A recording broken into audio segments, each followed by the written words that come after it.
Yes, Timothy, Emmanuel Osas MJ's Agori Timothy. Originally, I hail from Nigeria, Edo State to be precise. I'm an African American living in Nashville, and I have some serious discussion to share with a lot of you who might have gone through the same problems or are going through these problems. You see, we came to the West trying to struggle and create a better life for ourselves and our family. But we have problems, extended family issues, in laws. Let's talk about that for a minute. We have this problem in our society that nobody wants to talk about. Even if they talk about it, they try to sugarcoat it so as not to hurt people's feelings. But let's be realistic about this situation. Why is it that brother-in-laws and sisters-in-laws, mother-in-laws, father-in-laws, they tend to bring their problem to a man that marries from them? And most of the time, when the brother or the man is trying to elevate himself, trying to make a life for himself, they want to drag him down until he has nothing left for himself or his immediate family. Why is that a big problem among the African community? It is a serious matter because I'm going to talk about it because I went through that in my last marriage. Everything was fine when I married her. And then when I went to Europe, everything was still fine. The whole 7 years I spent in Europe, we had minor difficulties, but we worked together as a family because we communicated with each other. There was no family, extended family, putting their nose in our business. But everything changed after we returned back to Africa and I made it back to America. So when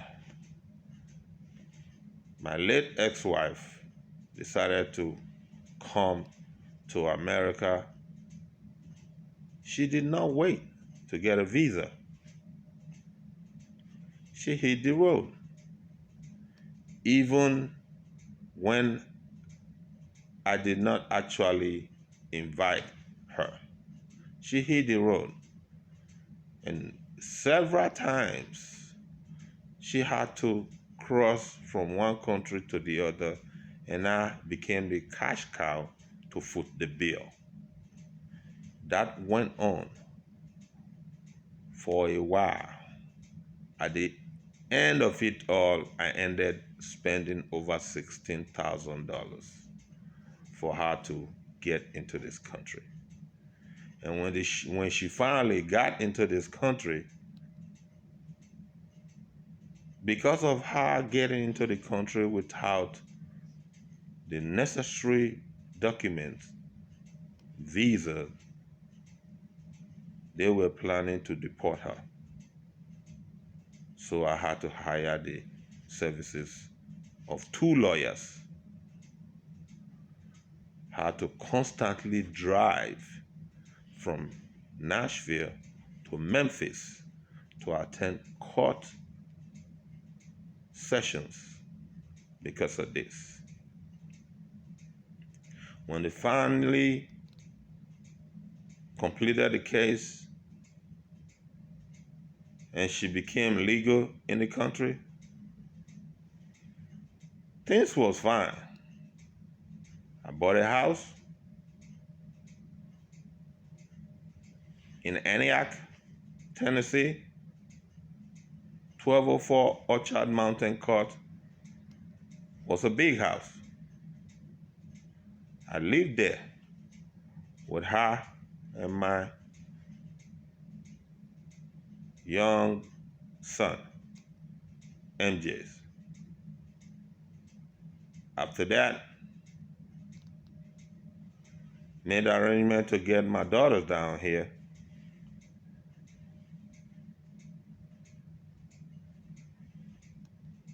I filed for my daughters to come and join us. Paid the money to lawyers, got everything ready.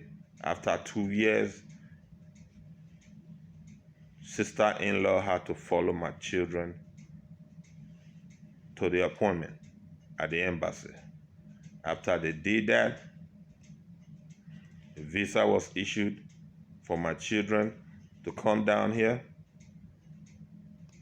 When I was planning to come with my children, then my wife wanted to play the boss role. She told her sister, her junior sister, to hold on to the documents and not to release the documents to me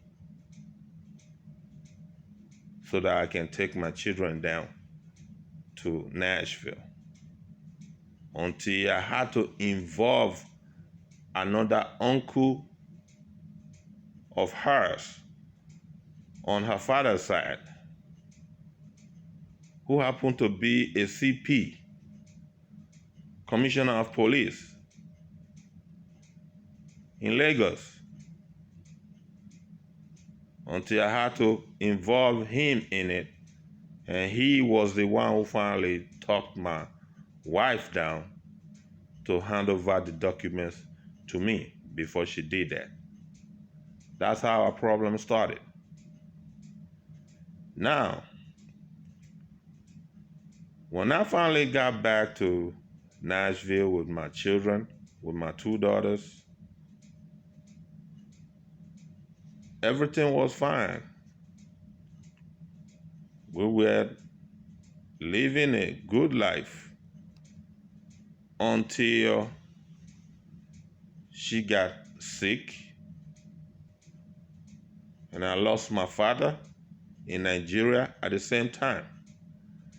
I traveled to Nigeria to bury my father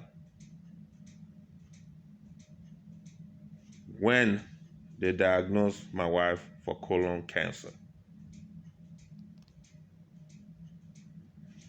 Because I was insured, I had a business that I was running at the time, the insurance paid for the surgery. Thanks to our Christian brothers and sisters, they were able to actually take care of her while I was in Nigeria doing the burial of my father. When I returned back, it was never the same. Things were never right after that. First, my wife said my family was responsible for the cancer that she got. I don't even know how a family can give somebody cancer, but that's what she said. She claimed she got cancer from my family.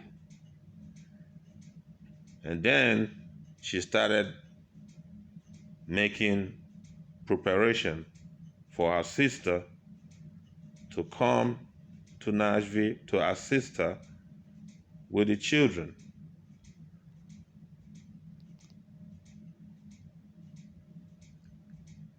And she got a visa to come down here to assist. And when she got down here,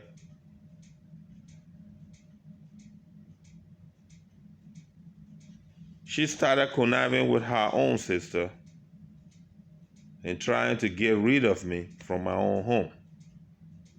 And they succeeded, because the problem that was little before became major. Police was being called in for minor issues. If I tried to talk to my daughter, who was a minor, then as a father I should try to correct any actions or behaviors that is not proper for a kid their age, she called the cops on me. I just came from Nigeria. I just buried my father. I have not even spent 48 hours at home. And this woman has already put me on a hot seat and got me visited by the cops 3 times within 48 hours. The last police officer told me I have to move out of my own house that I bought without her in. I moved out. That was it for me. I said, if I move out today, I will never come back, because I've had it up to here. And that is what I did.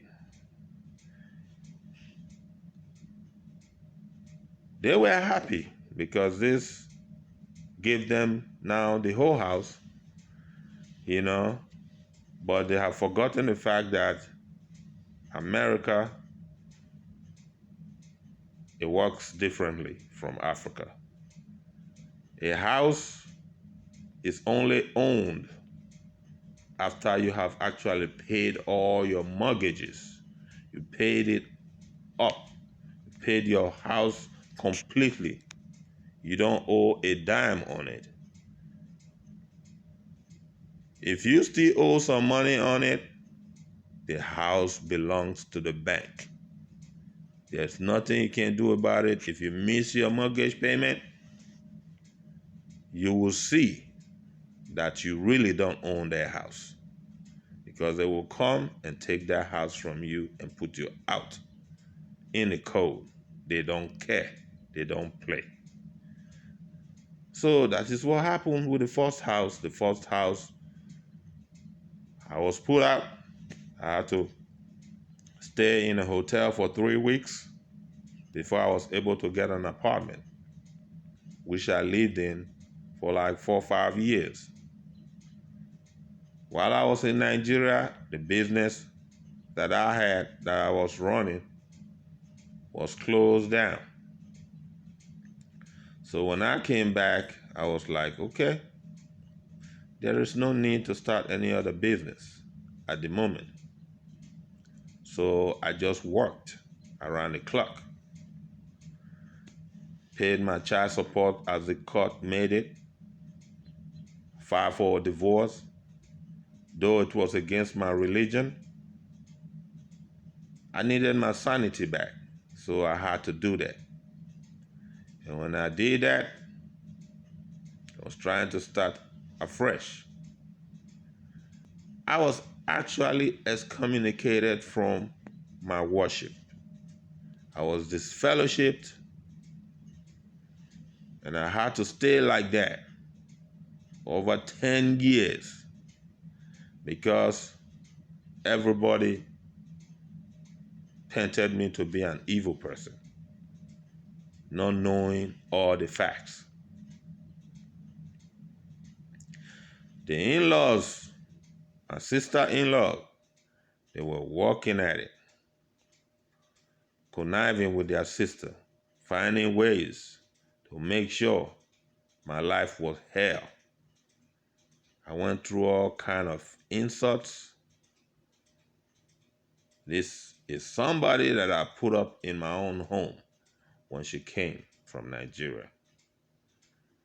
By the time she got her own papers, it was a different story. Now, they've been able to set my own daughter against me. They've been doing a very good job at that. I have never seen where a parent, a father, is still alive.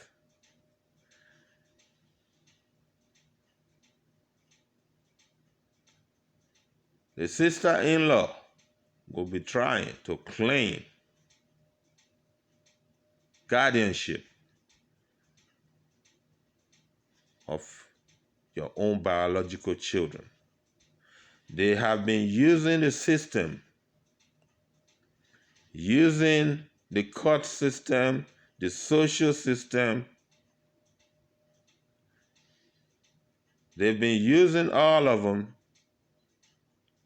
to get their way because they feel they can harvest money from the system because of the fact that my first daughter is autistic.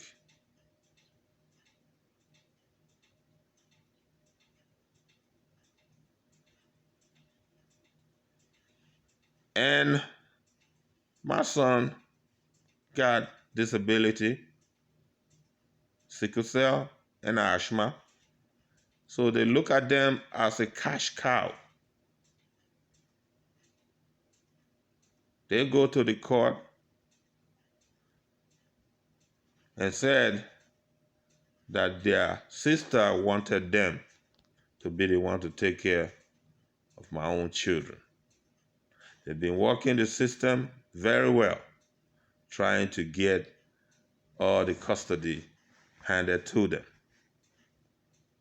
I've gone to the court several times, trying to get my own children back. And they go over there,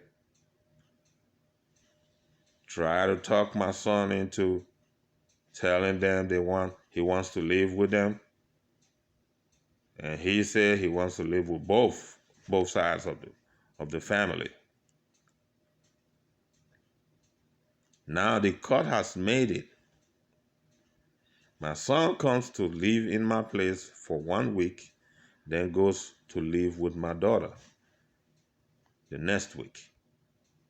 It's like it's going back and forth. Only in America, things like this happen. The court granted me custody as the parent.